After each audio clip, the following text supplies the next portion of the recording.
We have this idea that if we want to lose weight, we join a gym on January 1st, we start working out regularly, and eventually we slim down. Well, here's some bad news. I read more than 60 studies on this, and it turns out exercise is actually pretty useless when it comes to weight loss. Dr. Kevin Hall at the National Institutes of Health has done some of the most important studies on exercise and weight loss. We need to rebrand exercise. Exercise isn't a weight loss tool per se. It's excellent for health. It's probably the best single thing that you can do other than stopping smoking to improve your health. But don't look at it as a weight loss tool. Exercise will definitely help you live a longer, happier life. It's just not the best way to lose weight. And the reason it has to do with how our bodies use energy. You may not realize it, but physical activity is actually a tiny component of your daily energy burn. There are three main ways our bodies burn calories. These include your resting metabolism, so that's how much energy your body burns just for its basic functioning, just to keep you alive, basically. The other part of energy expenditure is the thermic effect of food, and that's just how much energy is required to break food down in your body. The third part of energy expenditure is physical activity. For most people, physical activity, that's any movement you do, only accounts for about 10 to 30% of energy use. So the vast majority of energy or calories you burn every day comes from your basal or resting metabolism, over which you have very little control. While 100% of your calories in are up to you, only about 30% of your calories out are in your control. One study found that if a 200-pound man ran for an hour, 4 days a week for a month, he'd lose about 5 pounds at most, assuming everything else stays the same. And everything else doesn't stay the same.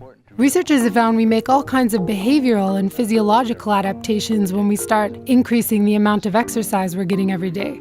For one thing, exercise tends to make people hungry. And I'm sure you know the feeling. You go for a spinning class in the morning, and then by the time you eat breakfast, you're so hungry you maybe double the size of the portion of oatmeal you'd normally eat. There's also evidence to suggest that some people simply slow down after a workout. So if you went running in the morning, you might be less inclined to take the stairs at work. These are called compensatory behaviors. They're basically the various ways we unknowingly undermine our workouts. Researchers have also discovered a phenomenon called metabolic compensation. As people start to slim down, their resting metabolism can slow down, so the amount of energy you burn while at rest is lower. That means that this bar might shrink as you start to lose weight. There's still a lot of research to be done, but one study from 2012 is particularly interesting. They went out into the middle of the savannah in Tanzania to measure the energy burn among a group of hunter-gatherers called the Hadza. These are super active, lean hunter-gatherers. They're not spending their days behind a computer at a desk. And what they found was shocking. What we found is there was no difference at all. So even though the Hadza have a much more physically active lifestyle, they weren't burning any more calories every day than adults in the US and Europe. Somehow, the energy they used for physical activity was being offset or conserved elsewhere. So how do they stay slim? They don't overeat. We can undo the calories that we burn off in exercise pretty quickly. It would take about an hour of running to burn off a Big Mac and fries. You'd have to spend about an hour dancing pretty vigorously to burn off 3 glasses of wine you might drink with dinner. An hour of cycling really intensely on exercise bikes to burn off about 2 donuts. And that's why exercise is best seen as a healthy supplement for a strategy that's focused on food. But despite extremely high obesity rates in the US, government agencies continue to present exercise as a solution, as do companies with a real interest in making sure we keep eating and drinking their products.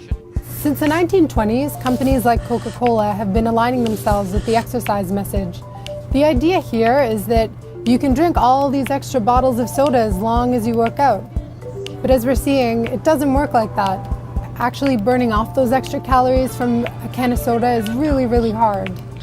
We have an obesity problem in this country, and we shouldn't treat low physical activity and eating too many calories as equally responsible for it.